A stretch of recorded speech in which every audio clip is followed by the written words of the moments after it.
Good morning, everybody. Good morning, that's better. Okay. Bit of energy. It's the first day, it's the first morning. If you like this now, go on, energy. Good morning, everybody. Morning. Thank you. That's much better. Firstly, welcome to the 21st century. My name's Andrew Jacobs. I'm an independent consultant and I'm chairing this session with Nigel. I was thinking about this morning. The 21st century is a place where I can check a train timetable on a bus. I've never dreamed of doing it before. You know, now I can. I can order pineapple on a pizza without judgment. Possibly, yeah. I can try clothes on at home without buying them in a virtual space. And this is the 21st century. So we're in a very different place to the place that we've been before. And that's one of the reasons why I'm keen to chair this session. Like Nigel says, you know, organisations are desperately working out, well, how do we respond to those kind of demands? And we're in a different place now for the demands that are coming. It's interesting, we talk about innovation in learning and development a lot, and I don't think we're innovative. I think we're ingenious. And there's a difference. Innovation is taking what we've got and producing something new. Ingenious is taking all the new stuff we've got and producing something we've already done, which we're great at doing. So, yeah, we've got technology to do classrooms. Technology to do classrooms, what we've always done. We've got technology to help us read more, which is what we've always done. And we've got so many different ways that we can channel this stuff now. That, again, this is one of the reasons why I'm really happy to be chairing Nigel today. If you don't know him, Nigel Paine, writer of 3 books off the top of my head, is it? Fourth is on its way. Fourth on its way. Got a doctorate, does podcasts, speaks about loads of interesting stuff. Globetrotter, here, US, Australia, all over the place. So we're lucky to pin him down for today. This isn't a session where you're just going to be sitting back and listening to him speak, though. There is lots of interactivity, okay? So be prepared to get on your feet and move about a bit. Somebody in the front row accepted, because I know she's got her crutches with her. Awesome. I'll hand you over to Nigel. All yours. Thank you, Andrew. Thank you very much. Thank you. Clearly, Andrew, a lot of people don't know me, otherwise they wouldn't be here. They'd be on one of the other sessions. So it's very nice to see everybody. Thank you very much. And I promise you, you're not going to sit down for an hour and 20 minutes, because you've already sat for an hour. And I'll get you moving around, but we'll do it in bits, so I won't have you milling forever, but I will have you milling now. Would you just do me a favour? Stand up, go find someone you have not met before, apart from Laura. Someone's going to come and talk to Laura, because she can't stand up at the moment, or she can with difficulty. Just go say hello to someone you do not know, you've not seen before. Say hello.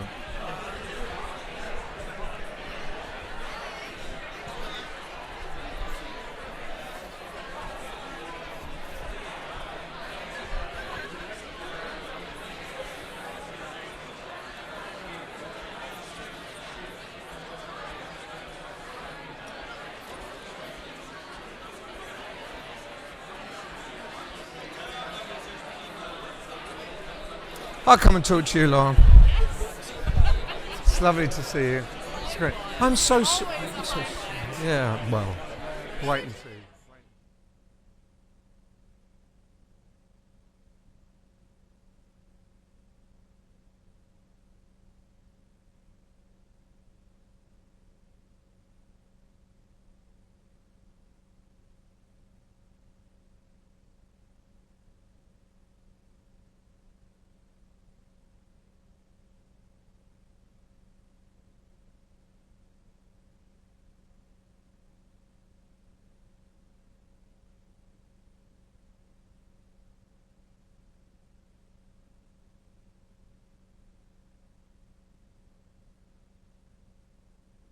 Can we come back? Can we come back? Hey.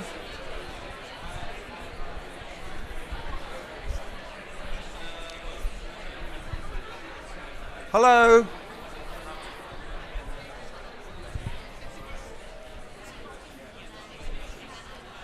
What you're discovering, which I think most people get to realize by the end of the conference is the most interesting experiences are in the people in the room rather than the people on the stage. So keep that up. Go talk to people that you don't know. Anyone that you think might be interesting or helpful, you're allowed to do it. You have absolute permission to do it. So what I want to do is introduce, first of all, I've got a trio of 30 under 30 here. So it's 10% have come to this talk, and they're going to help me. So I'm going to get them to be my brains, ears, and eyes during the session. So I'm going to ask them to mingle with you. We will break it into 4 segments, and between each segment there'll be a chance to ask questions, make observations, share stuff with each other. So that's how I'm going to structure it. You will not be listening to me for an hour, because even I find that boring. So let me just share 1 or 2 perceptions that underpin this session. And I've thought long and hard about what I would do. And it kind of comes from the book that I'm writing. And my worrying perception about L&D is it faces inward and not outward much of the time. People talk to each other and get reinforcement from each other, and they tell each other they're doing a great job. But they're not necessarily sensitive and aware of what is going on in the bigger world, and the bigger world is the rest of their organization. And I speak to a lot of CEOs and boards and learning teams in the same companies, and I'm always struck by the dislocation. Some are in harmony, but most are dislocated. What they're doing and why they're doing it are very, very different. So if you think that this session is about how you can get another 10,000 courses on the LMS, you really shouldn't be here. Go somewhere else. We're going to talk about, I want to look more holistically about the place of LMS and a place of learning, and also about what the hell's going on in this weird world that we live in, and how I think we need to repurpose learning to cope with that world that is just not emerging, just exploding all around us. And I start, as usual, with a very close reference to L&D. This is David Hockney. This is his exhibition in King's Cross, just up the road, called Bigger and Closer, Not Smaller and Further Away. And the reason I was completely overwhelmed by this exhibition, and it's great, it's on till sometime this month, so you have to catch it quickly. But one thing that Hockney has tried to do all his life is to change perspective.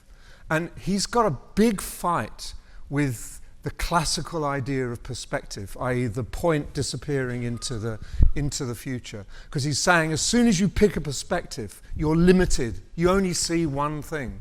And in some ways, L&D is limited by its perspective. We need new ways of seeing new frames. And to give you an example of what Hockney does, so he says, if you play with perspective, you get much more interesting things out of it. And I think if you play with frames, you get much more insights and interesting things. So in this exhibition, that is one painting chopped up into thousands of electronic bits. So you see it completely differently. And there he is, the old man himself. Probably desperate for fag as he's standing there. And this is another one. You see almost his work viscerally. They're the people, and it goes up for 40 feet, so I couldn't capture it completely, but you see him at brushstroke level. And one of the things he does in the painting, in the exhibition, is take a whole wall and show how he creates an iPad drawing, stroke by stroke. So he runs it, so you see him starting with a blank iPad screen, and you end up with this amazing landscape that he's put together. So it's all about ways of seeing and his frustration that people look but they don't see. So it's about seeing, and that's a kind of theme for this first stage. So first part is, how do you redefine your role? And another reference point, I thought, again, let's go right in there to L&D. This is about Buddhism. This is the Buddhist theologian, Vishnapani. And you'd think with a name like Vishnapani, he'd be in a monastery in Tibet or somewhere exotic. He lives in Cardiff, by the way. He lives in Cardiff. So the real question for Buddhism is not what consciousness is, but what it's for. I think that is incredibly profound. And I would say the real question for L&D is not what it is, but what is it for? And how many people working in L&D ever for a minute sit back and think, what is this for? What are we trying to do? And if it's to give people courses and build their learning, it shouldn't be that narrow. It should be redefined about making work possible, creating holistic environments, understanding the changing nature of the organization and how learning slots into the organization in a much more profound way than it does currently. So I think this is a chance to reframe, to think about key purposes. And let me give you some examples of what I mean by a reframe. This is a publication that came out not long ago, Work Monitor 2023 by Randstad. They survey hundreds of thousands of people every year. So this is global, and there's an individual report on every single country. And the amazing thing is that regardless whether you're talking about Vietnam or the UK or Australia, the results are not entirely the same, but they're not dissimilar. They're pretty coherent. So they've got a perspective. And these are some of the facts, the statistics that they pulled out, which really shocked me. That first one up there, I would quit a job if I didn't feel like I belonged there. 18 to 24-year-olds, 61%. 25 to 34-year-olds, 57%. 67-year-olds, 50%. And this other one, I wouldn't accept a job with a business that doesn't align with my values. 52%, 47%. Even people who you'd think wouldn't even worry about that kind of thing, it's 37%. All ages 42, all ages 54. Now, if you think that you can motivate people and encourage them to learn and build a learning community when they really hate the place they work or they don't feel it aligns with their values, and there's significant numbers there, then I think you're missing the plot a little bit. You should really be focusing on how you can change those numbers. If you can create a community that feels aligned with the values and the social and environmental issues in that business, if you can create a sense of belonging and a sense of community in the organization, the learning looks after itself. And if you don't do that, the learning becomes an inevitable slog that people find difficult to accept and you find difficult to deliver. So this is a new frame, a new perspective. You can download that report for nothing and you can read it. Here's another frame. This is from Through the Lens of Research, which is about amplifying human focus in virtual and hybrid learning by Joe Cook and Jane Daly.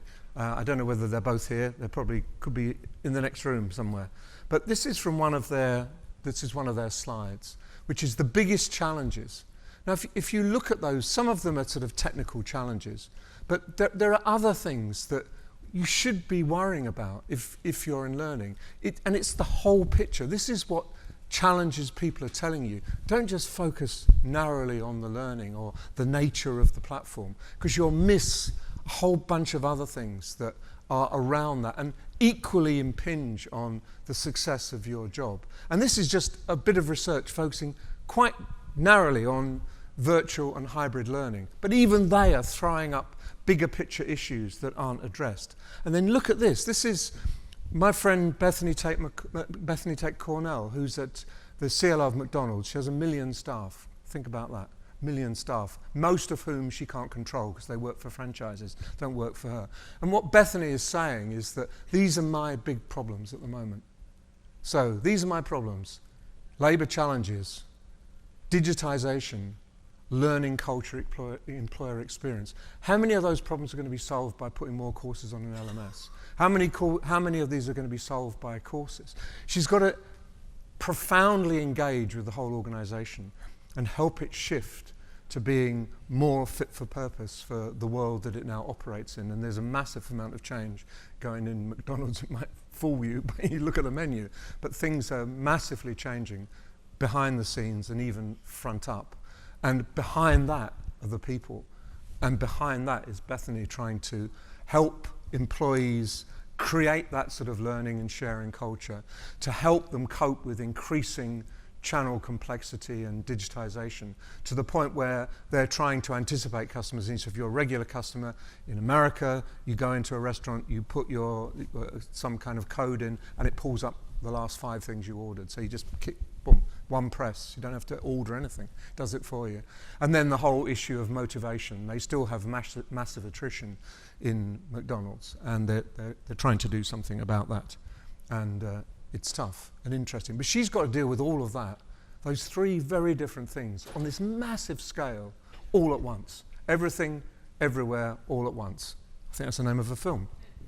So she has got challenges, and conventional approaches for L&D won't do it. And so one of her tasks is to rebuild L&D so that they get closer to the business, try to understand profoundly what is going on and what they can do, how they can intervene to deal with some of those challenges. Forget about learning programs, individual this, or suggest something interesting to read. None of that is good enough to meet the dilemma. So here we go. Let's talk. First break. So what frames do you think you could use that you don't use now that would change your perspective on the organization? I call it field work, and I don't think we do enough field work in L&D. Field work is when you get out there and you understand what's going on, and when you spend time with people in the organization. We don't do it, and often I've said to people, you should do the field work, and they go, I haven't got permission to do that. I'm not allowed to go and spend a day with X. And I say, go back and argue again.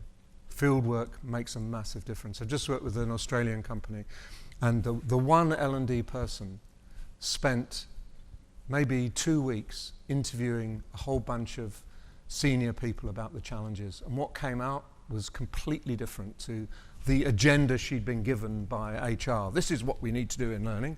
And what the concerns were of the staff, entirely different.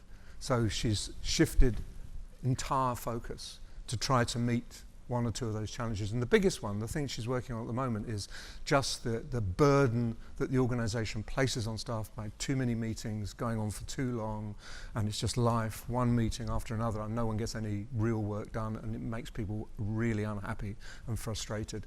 If that's the number one concern, she should get in there and manage that. And there are lots of ways that she can do that, which is perfect for her role, and she will make a difference. Putting on another program for this or another program that won't necessarily make a difference.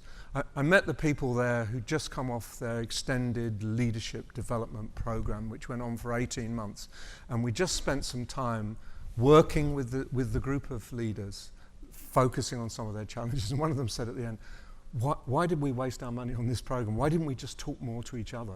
Because I've learned more in this hour and a half talking to my colleagues than I did on all of the experts coming in and companies putting on flashy days. There's a room for that, but there's also room for getting down to the nitty-gritty of what actually makes people tick and what their real issues are. So what frames could you use? How would you do your field work? And what I'd like you to do is just, I think maybe do this standing up. Just go and talk to someone. I want someone to talk. Would you talk to Laura? Because she's not going to stand up. If you could just stand up and talk to one or two people, and then my 30 under 30 people are going to come round and listen to what you're saying, and they're going to tell me what they're hearing, what's going on in the room. Would you do that for me? Great. Okay, so you've got about 10 minutes? 7 minutes? Maybe 10 is maybe too extreme. 7 minutes.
Hi.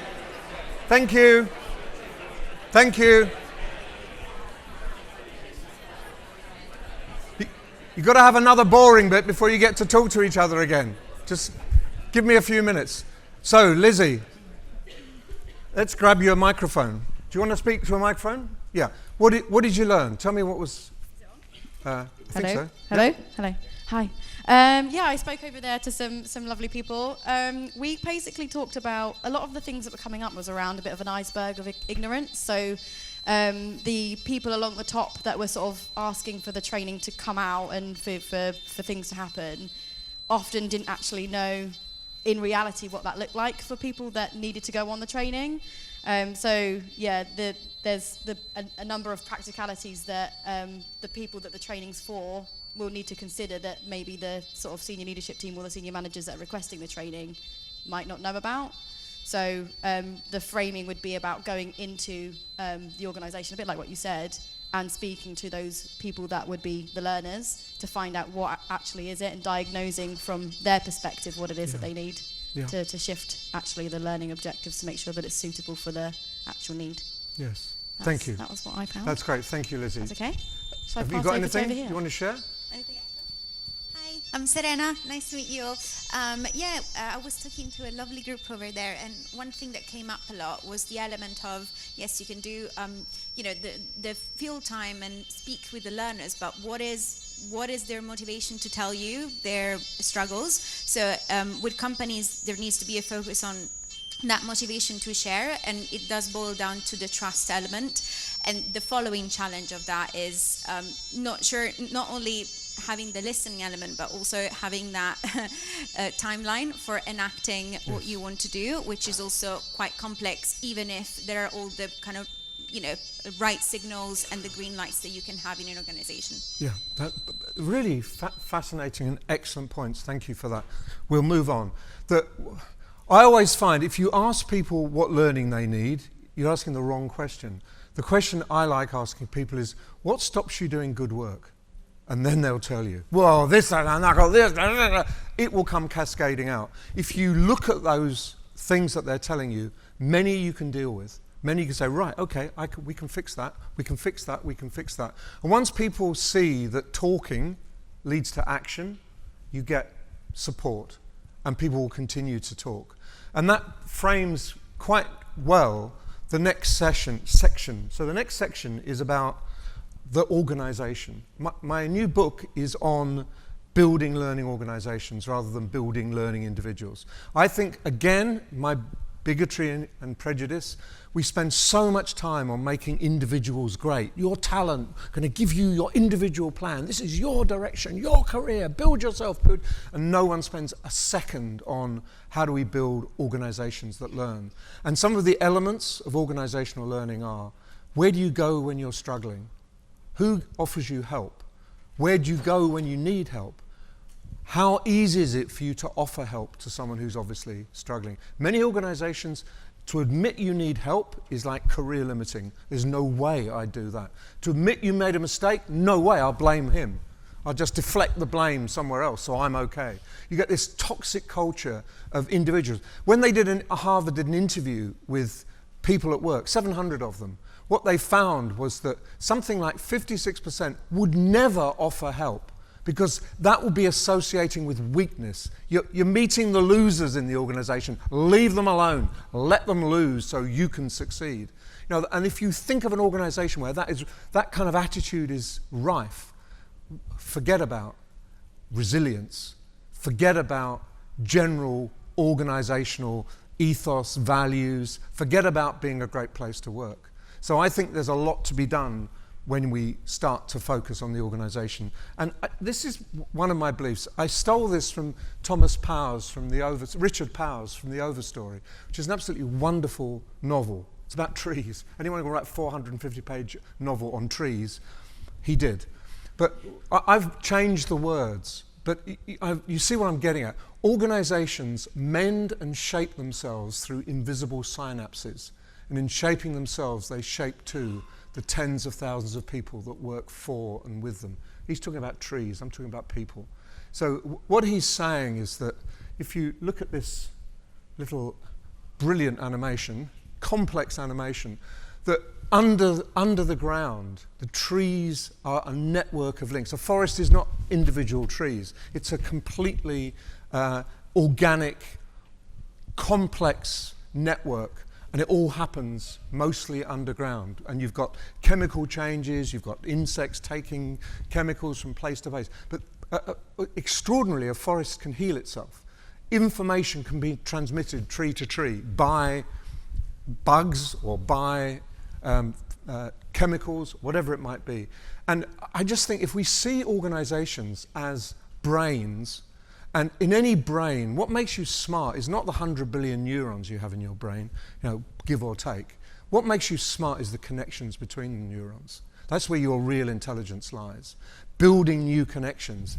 And what he says is forests are strongest when they have the most connections. And I think organizations are the strongest when they have the most connections. But we spend all our time doing our absolute very, very best to stop those connections. You haven't got permission. You can't talk to them. They're against us. We need to win. It's down to you. You're an individual. You won't get your bonus. We talked a lot last night on 30 Under 30 about those problems where if you're focused on what makes me successful, very rarely has that got anything to do with anyone else in the entire organization.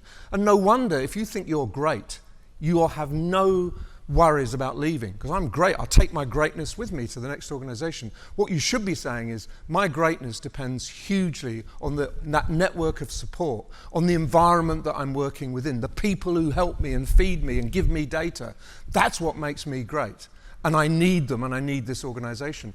And we're not talking about rocket science. Boris Groysberg, a Harvard professor, wrote a book 15 years ago where he looked at why superstar financiers get lifted from one financial house and get put in another and they fail.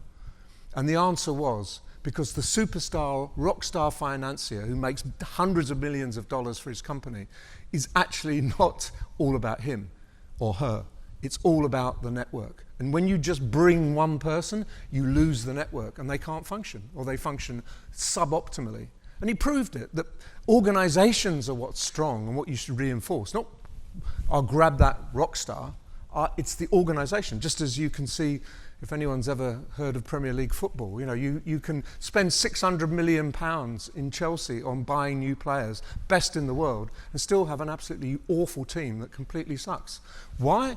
It's the organization. It's the way it's organized, the way it's managed, and the way it's run. And you can have a really successful team that is not full of rock stars and superstars because they function as a team and they work together and they solve each other's problems. So that is my argument about organizations. And I took this photo around the back of where I live. This is a Roman mosaic that was discovered 2 years ago. The biggest mosaic, goes on for miles, the biggest mosaic they've discovered for 90 years in London. But what's interesting is the team. This is not individuals saying, I'm the chief archaeologist here. They work as a team. They agree what they're going to do. They learn from each other and they learn together and they work together. And that's how it makes sense. And organizations, these are simple truths. This is not complex. And it's obvious and it's proven. There's evidence for this stuff. But we seem to have forgotten it.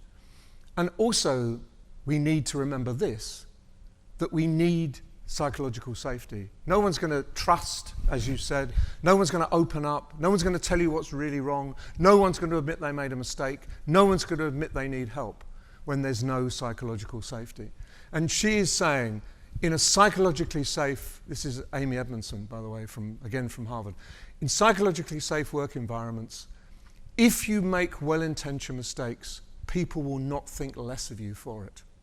And others will not resent or penalize you for asking for help. This is tacit or taken for granted. How many organizations, can you put your hand on your heart and say, how many organizations that I've worked for, that is a true statement? It's mostly not. Some a little bit, maybe.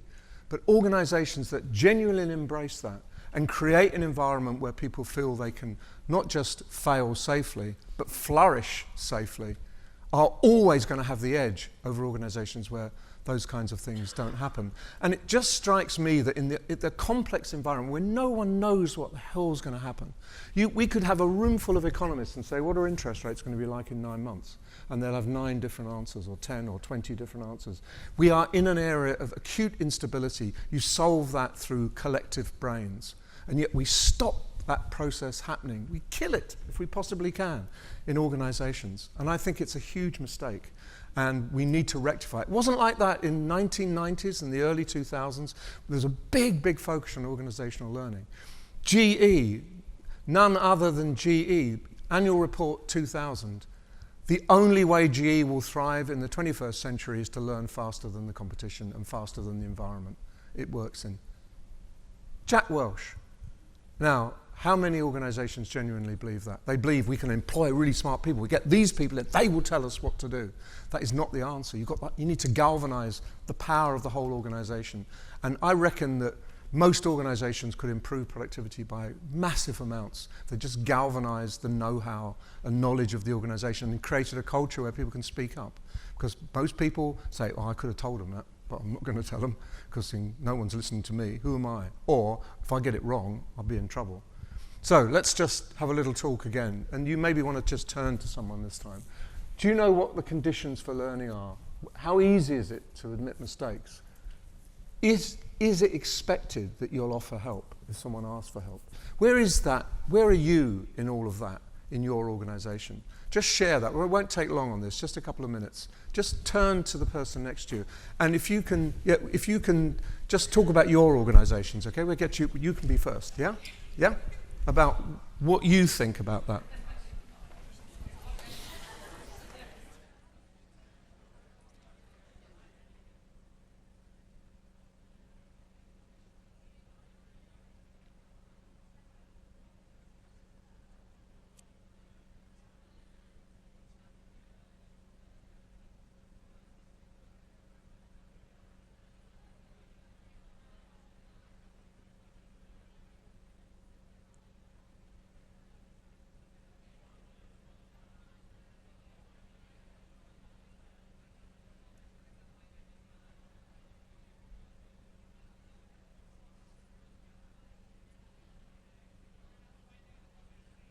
Okay.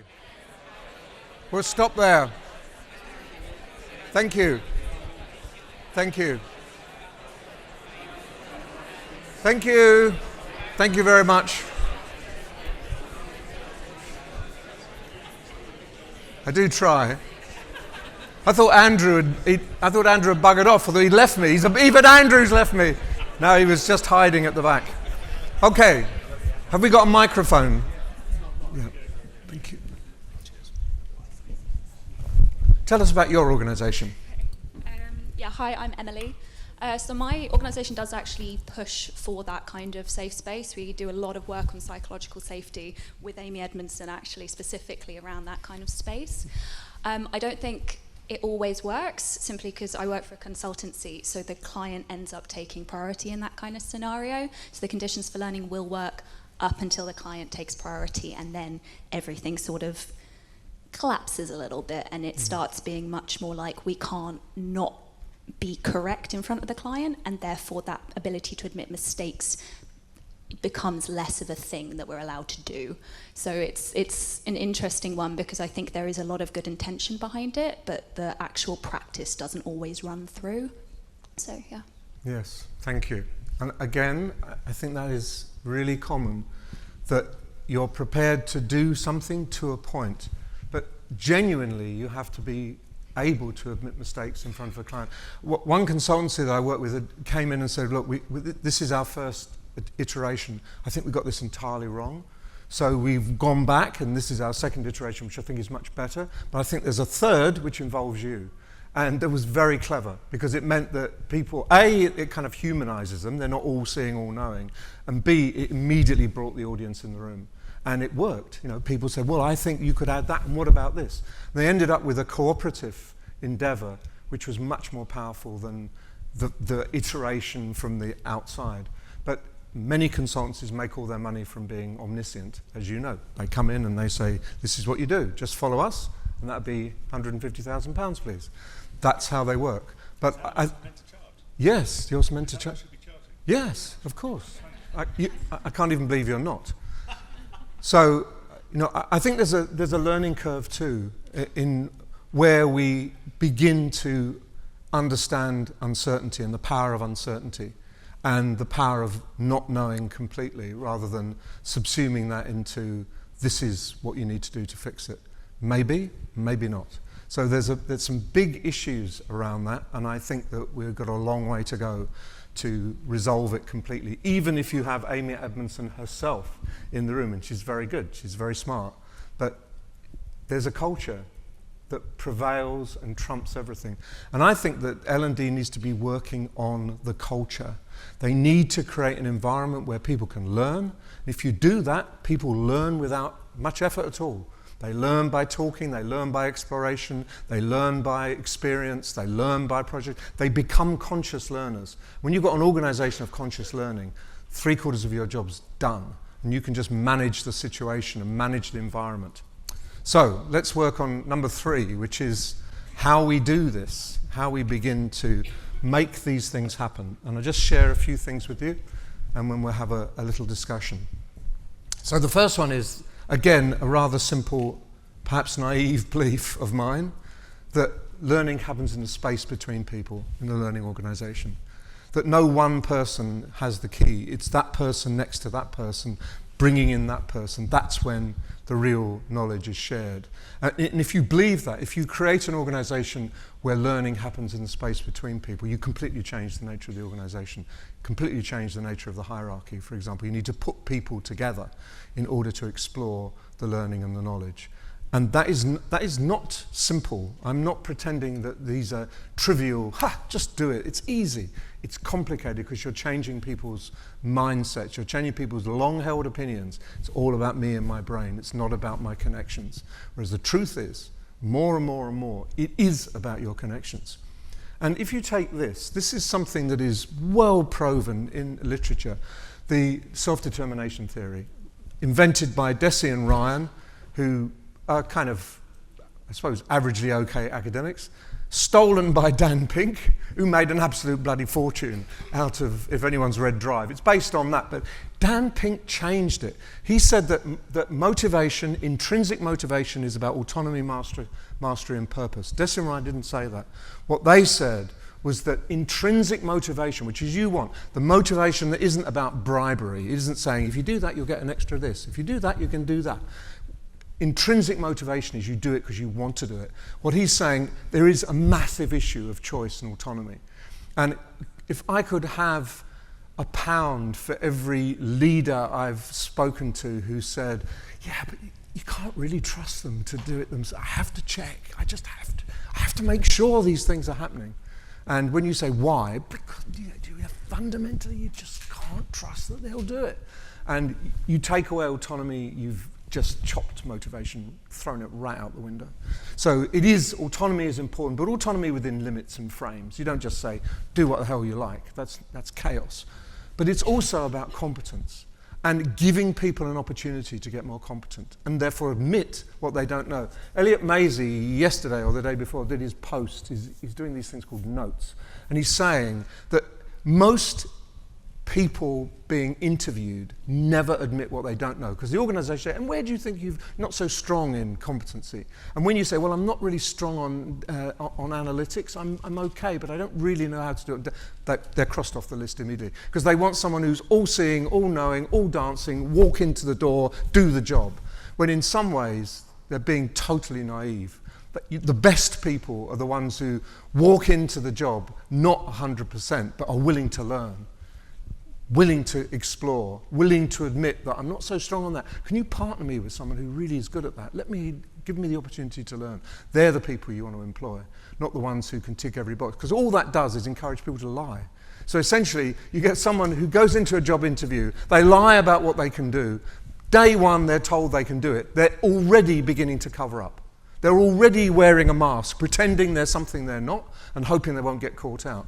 And the ones who are naive get caught out and they're chucked out after 6 months. The ones who are smart learn how to be devious, face masking, and they spend, one of my doctoral students did a dissertation on this, 15% of their energy and activity and productivity is spent on covering, on masking, on pretending there's someone they're not.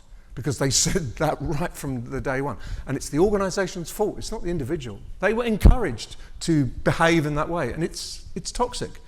But the third area, which is the one that I'm really interested in, that as a key part of intrinsic motivation, is relatedness. The need to feel connected and belongingness with others. And if you go into an organization where people feel connected, it just buzzes. There's something different about it. It just really resonates, and it just massively increases productivity because people want to be there, they want to share, and they want to do those things together. And they never think, oh, I can do this. They think I can do it, but I better check it out with these people, or I better put that as a proposition and see if it works and try a couple of others at the same time.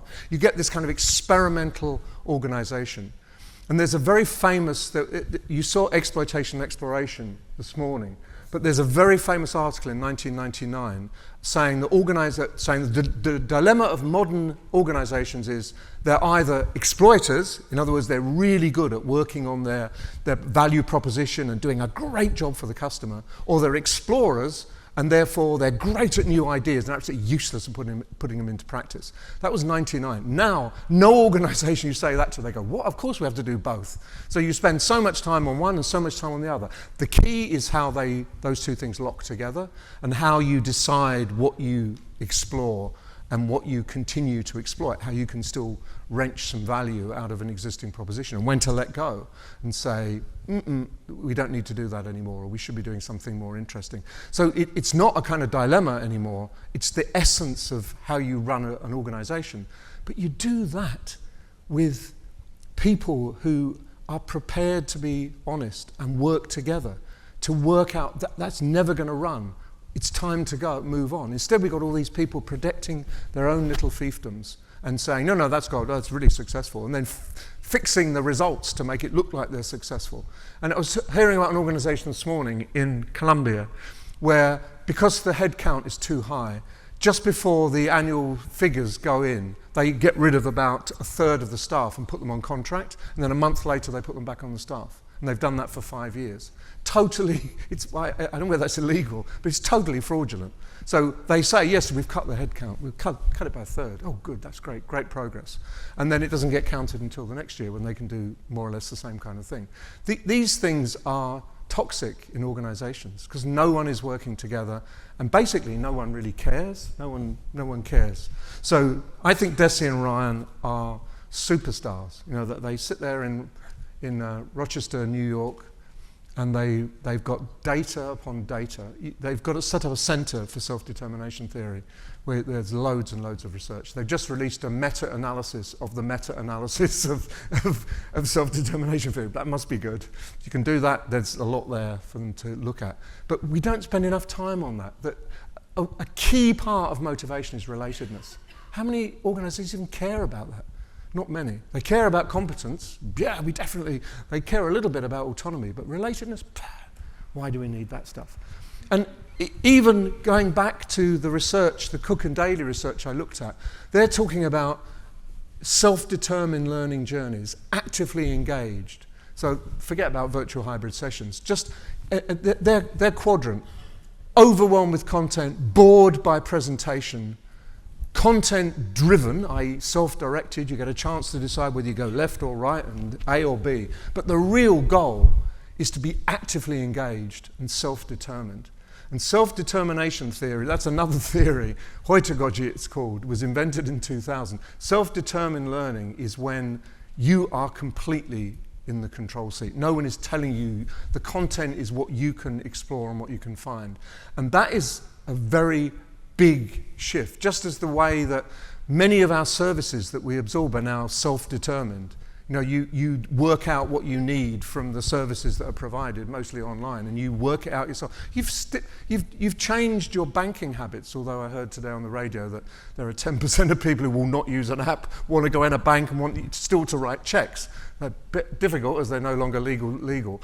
But if you are happy to go into a bank and go online with a bank and work out what you need and manage your own world without the sight of a human being, let alone a bank manager.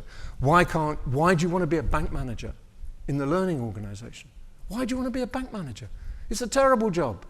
You're much better off being the people who help and facilitate and make things happen for other people, just as the people behind. When I worked with a Dutch bank, And their great idea was that we're no longer a bank, we're a tech company which has got focus on finance.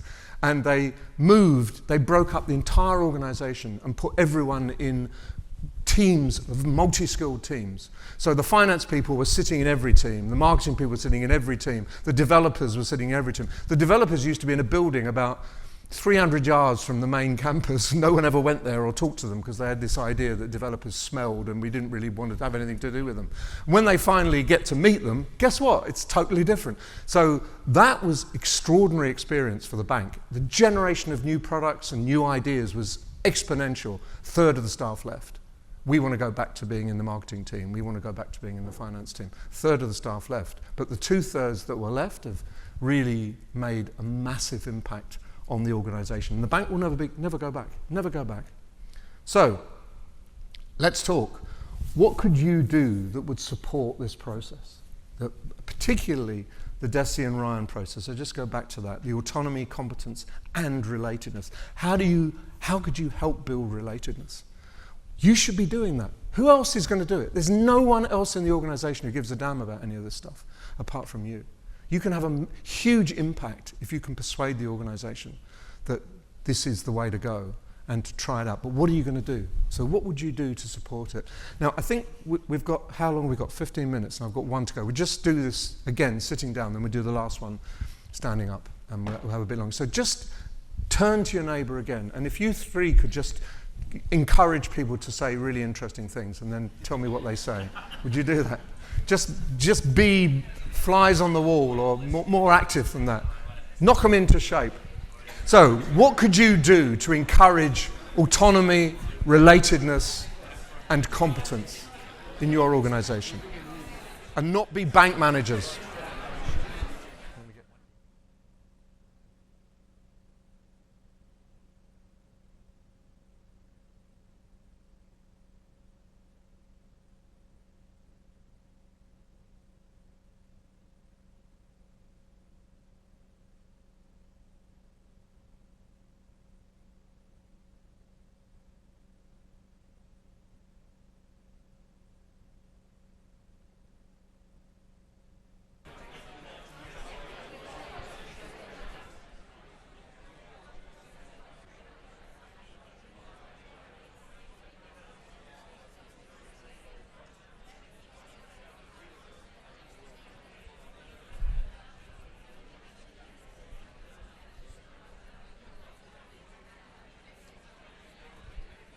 Okay,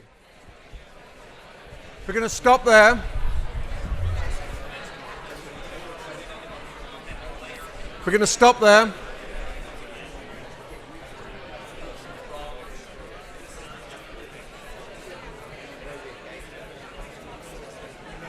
Any feedback?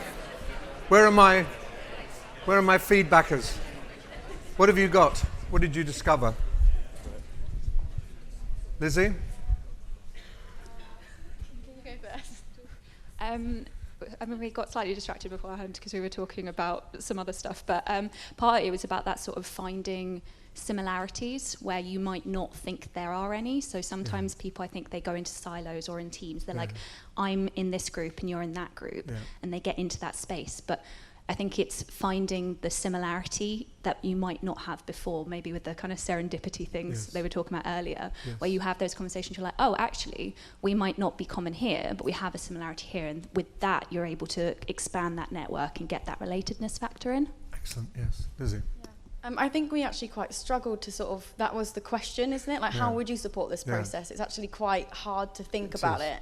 And a couple of the themes that we were talking about were around living by the values that you set in the business. If everybody is aligned to the values of the business, that should help with some of the autonomy of some of the motivating behaviours. If everyone's sort of working understands what the purpose of the business is and what their part of it is. Such a simple thing.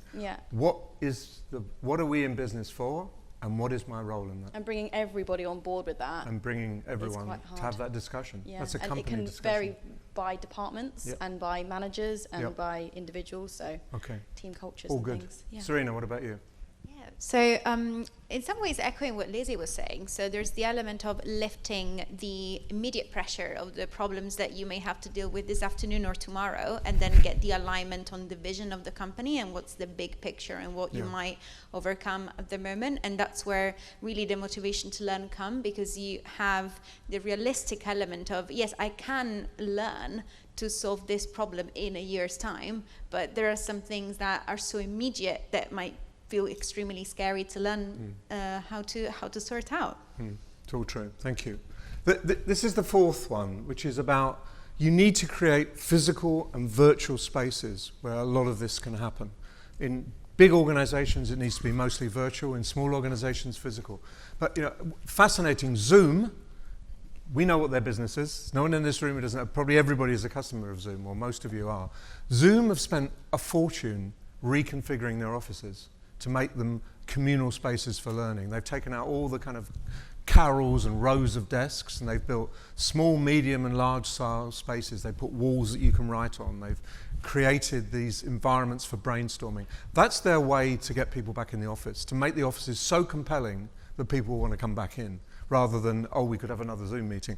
They're over Zoom meetings in Zoom. They have enough Zoom meetings in Zoom, like all of us. So you've got to think about the physical space, and you've got to think about virtual space. Like Google use Miro. They don't have their own app. They just, the entire organization, and they're super professional at Miro. My God, you go into a Google meeting and they've got Miro, but things are flying all over the place. People just start. They gather their ideas, they post them, they gather ideas in one meeting, they post those to other groups and say, what do we do to improve this? They deliberately attempt to use the virtual space, not for I'm telling you what I'm going to do, but for discussion, debate, creative exploration of problems and ideas. So you can do this stuff, and it's not expensive. None of this is really expensive.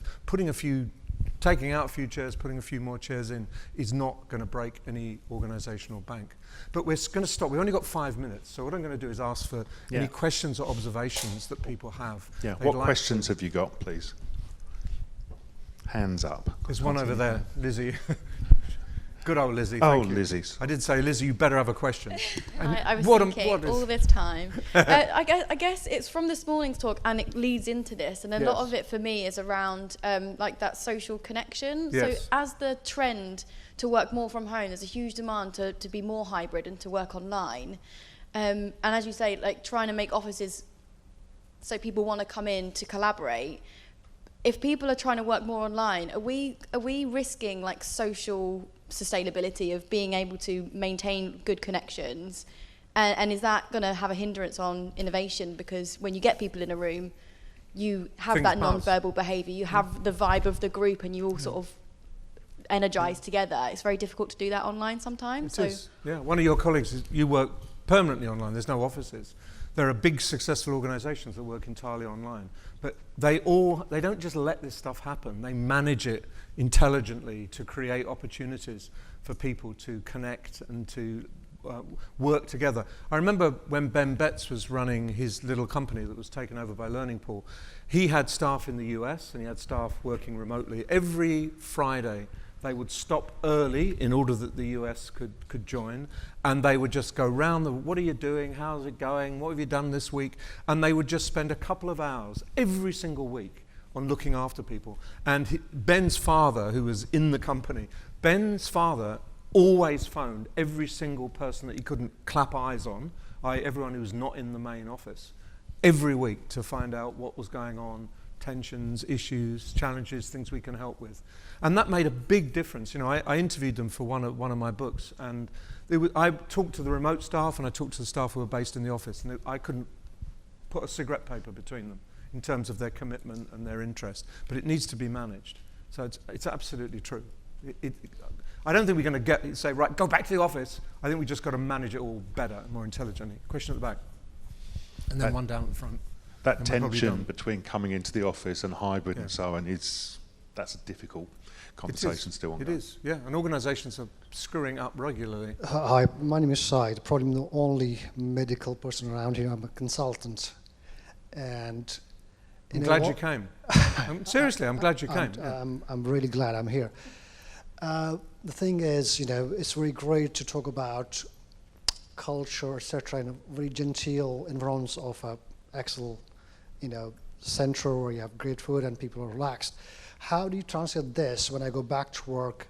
You meet a mountain of cynicism, negativity, strikes, people fed up, burnt out, and when your whole emphasis is on keeping your head above the water and living from day to day, trying to sort the next day's staffing, how do you look at the bigger picture to sort of the culture? Because as you kind of mentioned, culture eats strategy for breakfast. So if you don't sort the culture out, you will not sort anything out. It's a fantastically important question. I've got a friend who's a junior doctor, and I would say she is totally pissed off. That excuse the language. That would describe someone who's normally sunny, optimistic about the world, is just completely down. It's just broken her, all of the current problems in the NHS. You know what I would do? I'm no expert on the NHS, but I've worked with the NHS from time to time, like probably everybody in this room. We all work at some point with the NHS. It's so big and so all-inclusive.